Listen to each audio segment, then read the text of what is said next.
سلام كمي تتنحو تختاتلتن فتوتن رارا ميديا وانا مويا وانا ميزانا وانا تحسطوات زلت هيزنا قريبنا لنا چانالنا لايك شير سبسكرايب بمكبر سدرا رارا تكونون منا ناب زرزرو مابيلنا ب-HIV AIDS تتحزو سب حدار كم زغنو تحبيرو إذن بزحاسة دنجت حبريتا دما زرقها HIV AIDS ناوس خيخيد مهلاو يوز زحبر انستيتت عنا حبر السبيتوبيا بزاك هيدو حدش متنعتي زرقها فيروس اب تقراي ناوس خز خيد زرلون تخون اب تقراي كاب دقمتي كلتشن عصر شوعتن كساب مسكرم كلتشن عصر شومونتن بز تقبر مرمرا دما زلعلا ب-HIV AIDS تتحزو سب حدار كم زغنو يتهجليزو زلو إذا سنبر حبريتا بزلو جزدما 46 طابعات تعنا مسرة تغيرو بزغرب ريبورت إزل على ب-HIV ستحزو سب حدار كم زخونو بيروت عنا تقراي أفليتو ببعمد حدار إسرانجل تنزخبر علم لخا معالتي HIV دس ببرك خلال بكتما شرندا سلاسة بالزاتم زيت خبرن تخون بمتحبار بيروت عنا تقراي بلان انترناشنال لبسدالو مدرح انقفاتات مكل خال HIV دس بمسكار إزل قلوت إينا رقاقز بالمريح قال سحنقت إنيرو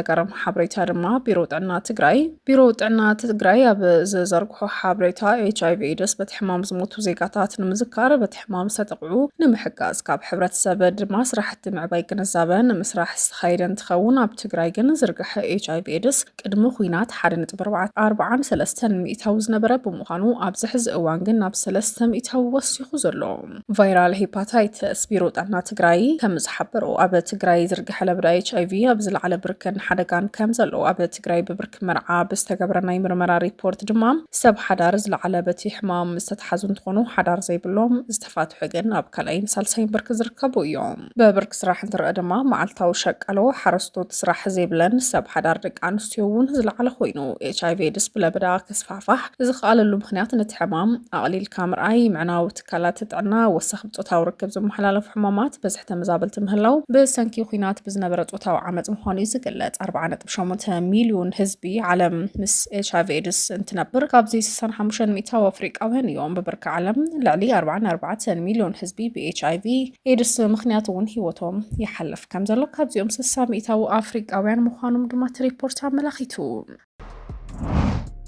من استي تقراي نقوح تساتفو خقبر تصاوعيز قريب له اب تقراي زلا سلام لخمص اتمن اسياب قطال مرص نقوح تساتفو مقبار صبيت كم زغبرلو بمقلاص نزدما بكيد بوليتيكا ناي بعلو استواصو نمبركاس زخلو سرحت يسرح محلاو تيديبا افليطو تقراي ديمقراسياو بارتي تقراي كم زبلوم حزب تقلل زقاطمو فتناتات المفتاح اتمن اسي نقوح تساتفو قبر تصوعن تخون بفلاي اب تقراي زلا سلام لخمص انتخوينو اب قطال مرص نقوح تساتفو خقبريو حساسيبو كله زستاتفه بديمقراطياዊ መንገድ ዝተመርጸ ፓርቲ ናብ ስልጣን ንኽመጽእ ናይ ምግባር ስራሕ ትኹረት ተዋሂቡ ክስራሕ ምዝተፈላለዩ ወዳድባታት ሊቃን ኣብ ትግራይ ዝንቀሳቐሱ ውድባት ፖለቲካ ሓዊሱ ምስ ሲቪክ ማሕበራት ብምውዳድ ናይ ምስራሕ ጅማሮታት ክህልው ከም ዝግበኡን ኣፍሊጦም ዘለዉ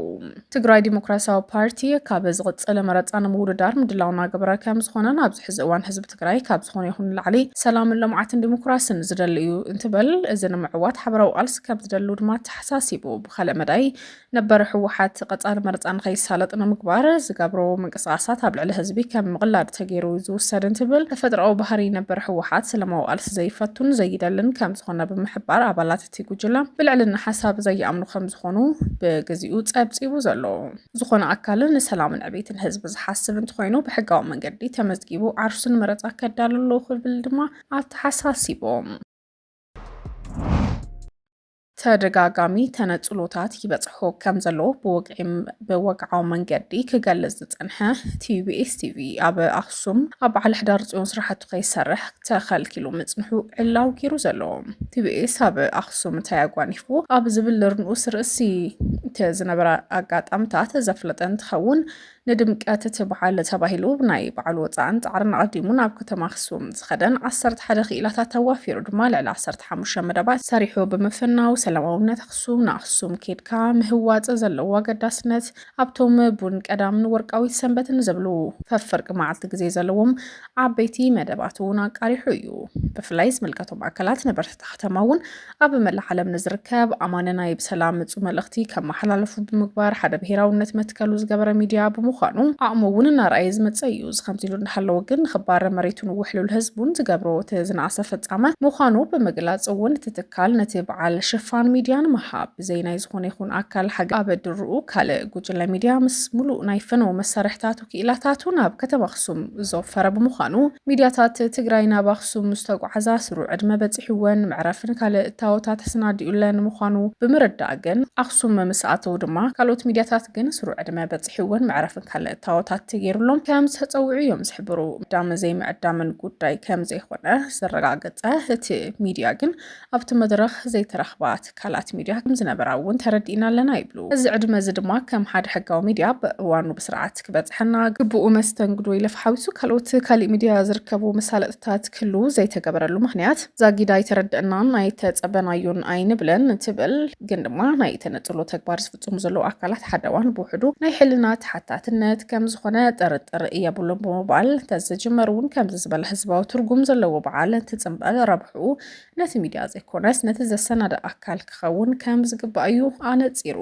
ቀዳም ምሸት ንጉጅለ ቀረፃ ኣብታ ዝኣተወላ ሰዓት ድማ ኣድላይ እታወታት ክረክብ ብምፅዳፉ ፈለማ ግን ሓላፍ ቢሮ ባህልን ቱሪዝምን ትግራይ ዶክተር ኣጽብሃ ገብረ እግዚአብሔር ረኺቡ ባጅን ይለፍን ኢሉ ባዕሎም እቶም ከተማ የመሓድርዎ ከም ዘለዉ ብምዝራብ ስልክን ሰላም ፀጥታን ከተማ በመሃብ ድማ ስልክ ተቐቢሎም ተደጋጋሚ ደወል ብምግባር ግን ድማ ክሳኽዐሎም ከም ዘይከኣሉ እዮም ዝሕብሩ። ኣጠቃላሊ ናይ በዓል ኩነታት በዝሒ ናብ ኣክሱም ዝኣተወ ሰብ ትኩረት መሪሕነት ስለዝወስድ ብምባል ድማ ከም ዘይምልሱ ዝብል ምክንያት ሂቦም ነዚ ጉዳይ እዚ ብክፉእ ከም ዘይረኣይውን እቲ ጉጅለ ቀረፃ እውን ናብቲ መድረኽ ከም ዝኸደን እዩ ሓቢሩ። ብምቕፃል ባጅ የብልኩም እንዝተባሃለት ጉጅለ ግን ኣብ ዘለዉ ኩነታት ኮይኖም ክቐርፁ እንትፍትኖም እቲ ተግባር እቲ ናይ ኩሉ ሻብ ተነፅሎ ቁፂሩ ድሓን ክሓልፍ ኢሉ እቲ በዓል ናብ ዝኽበረሉ መድረኽ ተወጢሑ ክቐርፅ ዝፈተነ እንትኸውን ግን ድማ ከም ዘይከኣለ እዩ ኣብሪሁ። ካብ ቤት ዕዮ ዘፅሓፎ ናይ ትሕብብር ደብዳቤ ወሰንቲ ብምዃኖም ናብ ዝተባሃለሉ ኣብ መድረኽ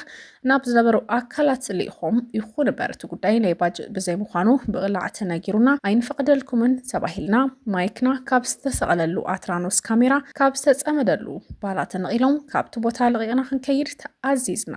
ዝበለት ሚድያ ኣባላትና ዝተባሃልዎ ገይሮም ካሜራማናት ከም ተራሳ በተሳለምቲ በዓል ሕዳር ፅዮን ብሞባይሎም እኳ ክቐርፁ ተኸልኪሎም ሞባይሎም ተፈቲሹ ናይ ኣክሱም ጉዕዞ ግዲ ዘይኮነስ መንገዲ ኮይኑ ተመሊስና ኣለና ይብል። እዚ ከምዚ ዝበለ ናይ ኣናእሽቱ ሰባት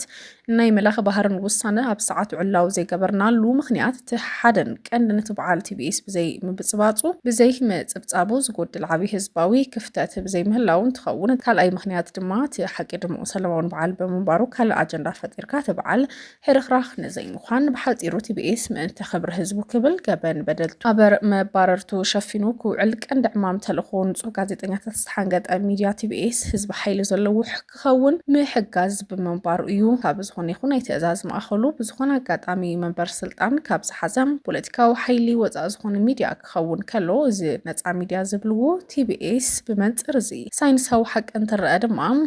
እዚ ባህል ስራሕ ሰሪሕና ኢና እኳ እንተዘይበልና ይኹን እምበር ዘትካል እዚ ብዘርእየን እንተነስአን ከቢድ ዝኾነ ተነፅሎታት ይገጥመንሉ ክብል ብተደጋጋሚ ዝገልፅ እቲ ሚድያ ድማ ኣብ ትግራይ ብተጋሩ ነተጋሩ ሰጠየሸ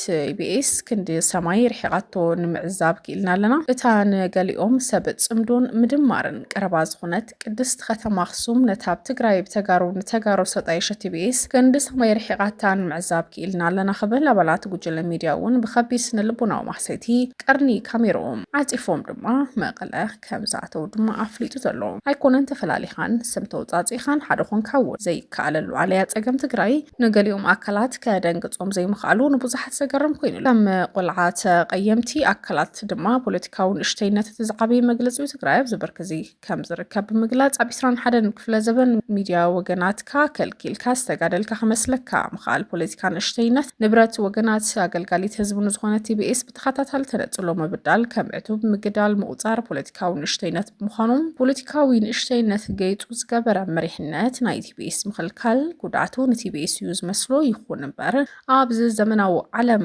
ካልእ ስነ ፍልጠት ተወሊዱ እዩ ብምባል ዝኸልከለ እምበር ዝተኸልከለ ዕዳ የብሉን እቲ ዕዳ ድማ ብዝመረረ መንገዲ ዝኽፈል ምዃኑ እዩ ኣብርሂቡ ዘሎ። ተኸታተልትን ፈተውትን ራራ ሚድያ ሎም ዝሓዝነዩ እዋናዊ ዛዕባን ሓበሬታን እዚኦም ይመስሉ ነይሮም። ተመሊስና ብካልኦት እዋናዊ ሓበሬታታት ክንራኸብ ኢና። ቻናልና ላይክ፣ ሼር፣ ሳብስክራይብ ብምግባር ዝተራራራ ይኹኑ።